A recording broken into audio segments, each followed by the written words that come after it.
Já parou para imaginar como seria se pudéssemos nos teletransportar instantaneamente para qualquer lugar do mundo?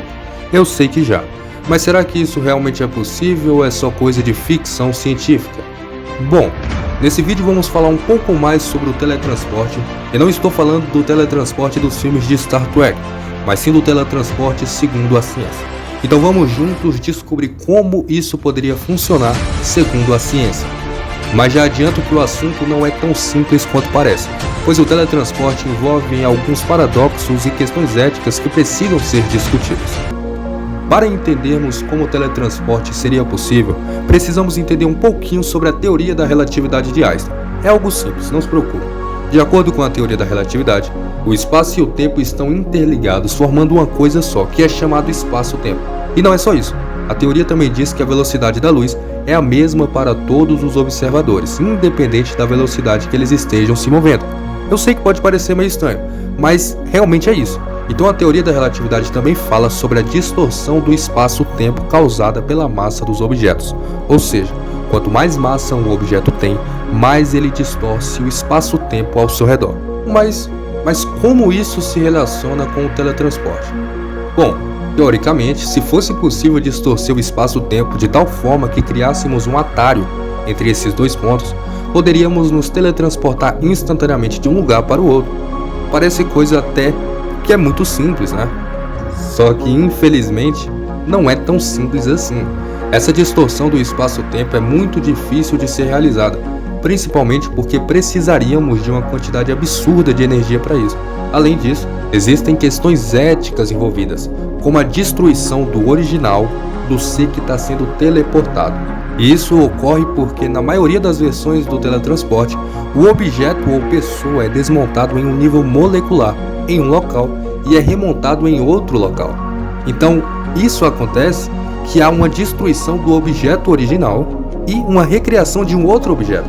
E muitas pessoas se perguntam se o ser que aparece no destino final é realmente a mesma pessoa que foi desmontada no local de origem, ou se é uma cópia idêntica. Esse debate levanta muitas questões fundamentais sobre a identidade pessoal e o que define um indivíduo como sendo a mesma pessoa ao longo de um tempo. E realmente é uma questão muito complexa. Mas voltando à teoria da relatividade de Einstein, ela é uma base teórica que pode explicar como seria possível o teletransporte. Porém, existem muitos desafios a serem superados com isso. Igual eu falei, é preciso uma quantidade absurda de energia para fazer isso se tornar uma realidade. Mas eu espero que com o avanço da ciência, talvez isso no futuro possa ser algo real, né? E existe uma outra teoria que pode talvez ser mais fácil de conseguir o teletransporte, e eu vou falar para vocês a seguir.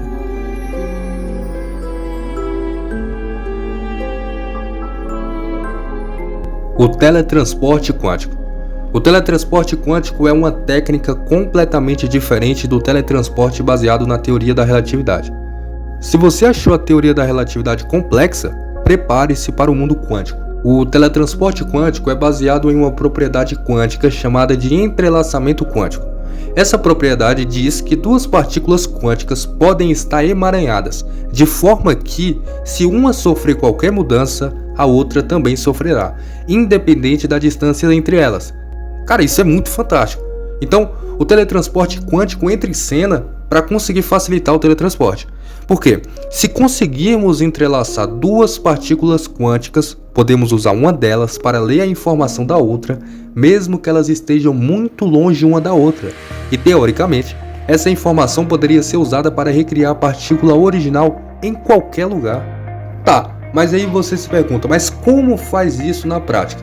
Bem, para realizar o teletransporte quântico, poderíamos usar três elementos: uma partícula emaranhada, um canal de comunicação quântico e um detector. Primeiro, nós deveríamos entrelaçar duas partículas quânticas. Depois, mantemos uma dessas partículas no lugar onde ela está e enviamos a outra através do canal de comunicação quântico. Essa partícula, entre aspas, viajante, então é medida pelo detector, que lê a informação da partícula original e a transmite para o local onde a partícula original está. E aí, basta usar essa informação para recriar a partícula original em qualquer lugar. Isso parece até mágica, né? Porém, infelizmente, não é tão fácil assim. O teletransporte quântico só funciona para partículas quânticas, como elétrons e fótons. Para seres humanos, ainda estamos muito longe disso ser possível, pois precisaríamos entrelaçar todas as partículas do nosso corpo, o que seria realmente praticamente impossível. Mas quem sabe no futuro a ciência avance a tal ponto que o teletransporte quântico se torne uma realidade para objetos maiores. Ficamos realmente na torcida, né? Até aqui, vimos duas abordagens diferentes para o teletransporte, a baseada na teoria da relatividade e a baseada no entrelaçamento quântico. Porém, agora vamos entrar em um assunto bem interessante e ao mesmo tempo um pouco confuso.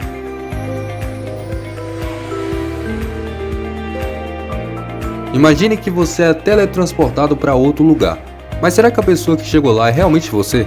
Essa é uma questão que já foi abordada em muitas obras de ficção científica e que é discutida muito entre cientistas e filósofos. O teletransporte apresenta vários problemas, como a necessidade de destruir o original para criar uma cópia no destino. Além disso, há questões éticas envolvidas no processo da criação de cópias e na possibilidade de manipulação das memórias das pessoas, né?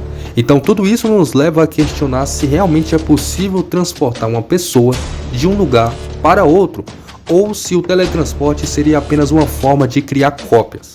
Entender se a cópia é realmente a mesma pessoa que o original, ou se é uma cópia idêntica com a identidade separada.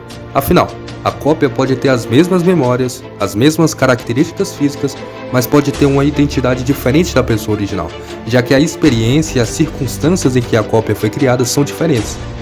Tá parecendo meio confuso porque realmente é, mas para entendermos isso, vamos falar um pouco sobre o conceito de identidade pessoal. Afinal, se uma cópia sua é criada em outro lugar, essa pessoa é realmente você? Ou seria apenas uma cópia com todas as suas memórias e personalidade? Essas são perguntas difíceis de responder e que geram muitas discussões no campo da filosofia. Mas, deixando a filosofia de lado, o fato é que o teletransporte ainda é uma tecnologia muito distante da nossa realidade. Atualmente, as técnicas de teletransporte estão limitadas a níveis de partículas. Atualmente ainda estamos longe de conseguir teletransportar seres humanos, mas a tecnologia está em constante evolução e uma das principais limitações para isso é a necessidade de um grande computador computacional para realizar o teletransporte quântico. Mas pesquisadores de todo o mundo trabalham nisso.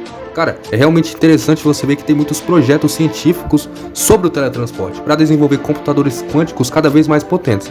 Além disso, o teletransporte pode ter um grande impacto em diversas áreas, como na medicina, permitindo a telecirurgia a longa distância, e no próprio transporte, tornando as viagens mais rápidas e eficientes. No entanto, também devemos considerar os possíveis impactos sociais disso, os impactos econômicos e políticos do teletransporte. Por exemplo, como seria a regulamentação do uso dessa tecnologia? E como ela afetaria o mercado de transporte aéreo e terrestre?